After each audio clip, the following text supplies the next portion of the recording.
Hi friends, ഇന്നത്തെ വീഡിയോയിൽ ഇഡ്ഡലിയും ഇടിയപ്പവും എളുപ്പത്തിൽ ഒരേ സമയത്ത് ഒരു പാത്രത്തിൽ വെച്ച് ഉണ്ടാക്കാൻ പറ്റിയ ഒരു ഐഡിയ, അതായത് ഒരു പാത്രമാണ് നിങ്ങളെ പരിചയപ്പെടുത്തുന്നത്. അതായത് 2 വെറൈറ്റി ബ്രേക്ക്ഫാസ്റ്റ് ഒരുമിച്ച് ഒരു പാത്രത്തിൽ ഉണ്ടാക്കിയെടുക്കാം. സമയം ലാഭിക്കാം, പണിയും ലാഭം. കഴിഞ്ഞ വീഡിയോയിൽ ഈസി ഇലക്ട്രിക് ഇടിയപ്പം മേക്കറാണ് പരിചയപ്പെടുത്തിയത്. അപ്പോൾ പലരും ചോദിച്ചു, ഇടിയപ്പം ഉണ്ടാക്കിയ പാത്രം എവിടെ നിന്നാണ് വാങ്ങിയത്, എത്ര വിലയാണ്, എത്ര തട്ടുണ്ട് എന്നൊക്കെ ചോദിച്ചിരുന്നു.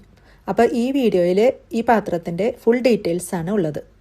അപ്പോൾ എല്ലാവർക്കും ഐഡിയാസ് ഓഫ് തെരേസയിലേക്ക് സ്വാഗതം.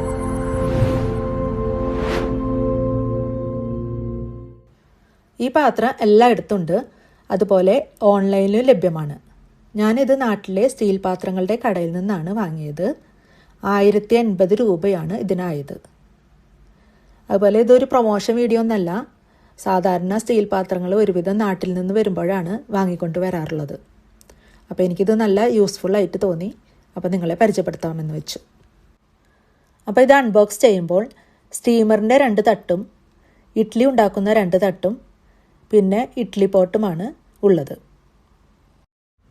അതുപോലെ സ്റ്റീമറിൻ്റെ 2 തട്ടുകളിലെ ഒരു തട്ട് ചെറുതും ഒരു തട്ട് വലുതുമായിരിക്കും. അതുപോലെ തന്നെ ഇഡ്ഡലിയുടെ 2 തട്ടുകളിലെ ഒരു തട്ട് ചെറുതും ഒരു തട്ട് വലുതുമായിരിക്കും. എന്നാലും നമുക്ക് ആ പാത്രത്തിൽ ശരിക്കും വെക്കാൻ പറ്റുള്ളൂ. അപ്പോൾ അതെങ്ങനെയാണെന്നാണ് ഞാൻ കാണിക്കുന്നത്. അപ്പോൾ ഇതുപോലെ ചെറിയ തട്ട് ആദ്യം വെക്കണം, അതിന് മുകളിലായിട്ടാണ് വലിയ തട്ട് വെക്കേണ്ടത്. അപ്പോഴേ നമുക്ക് കറക്റ്റായിട്ട് ക്ലോസ് ചെയ്യാൻ പറ്റുള്ളൂ.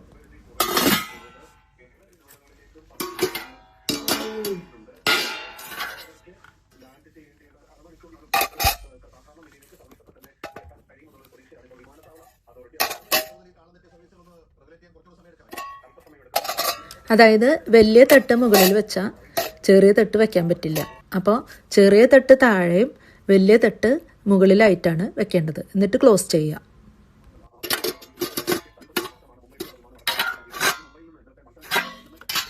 ഇനി ഇഡ്ഡലിയും ഇടിയപ്പവും ഒരു സമയത്ത് തന്നെ ഉണ്ടാക്കണമെന്നുണ്ടെങ്കിൽ ആദ്യം ഇഡ്ഡലി തട്ടിൻ്റെ ചെറിയ തട്ട് ആദ്യം വയ്ക്കുക. പിന്നീട് സ്റ്റീമറിൻ്റെ, അതായത് ഇടിയപ്പം ഉണ്ടാക്കുന്ന തട്ട് മുകളിൽ വയ്ക്കുക. പിന്നെ ഇടിയപ്പം മാത്രമല്ല, സ്റ്റീം ചെയ്യുന്ന എന്ത് സാധനങ്ങളും നമുക്ക് ഇതിൻ്റെ മുകളിൽ വയ്ക്കാം. എന്നിട്ട് ക്ലോസ് ചെയ്യാം. അപ്പോൾ രണ്ടും ഒരേ സമയത്ത് നമുക്ക് ഉണ്ടാക്കാൻ പറ്റും. അപ്പോൾ എല്ലാവർക്കും യൂസ്ഫുൾ ആയിട്ടുള്ള ഈ വീഡിയോ ഇഷ്ടമായെന്ന് വിചാരിക്കുന്നു. ഇഷ്ടമായെങ്കിൽ ലൈക്ക് ചെയ്ത് അഭിപ്രായം കമൻറ്റ് ബോക്സിൽ എഴുതാൻ മറക്കല്ലേ. അതുപോലെ എൻ്റെ ചാനലിലെ വീഡിയോസ് നിങ്ങൾ ആദ്യമായിട്ടാണ് കാണുന്നതെങ്കിൽ സബ്സ്ക്രൈബ് ചെയ്ത് ബെല്ലൈക്കൺ ഓൾ എന്ന് എനേബിൾ ചെയ്താൽ ഞാൻ നെക്സ്റ്റ് ഇടുന്ന വീഡിയോയുടെ നോട്ടിഫിക്കേഷൻ നിങ്ങൾക്ക് കിട്ടുന്നതായിരിക്കും. അപ്പോൾ നെക്സ്റ്റ് ഒരു പുതിയ വീഡിയോയുമായി വീണ്ടും വരാം. Thanks for watching.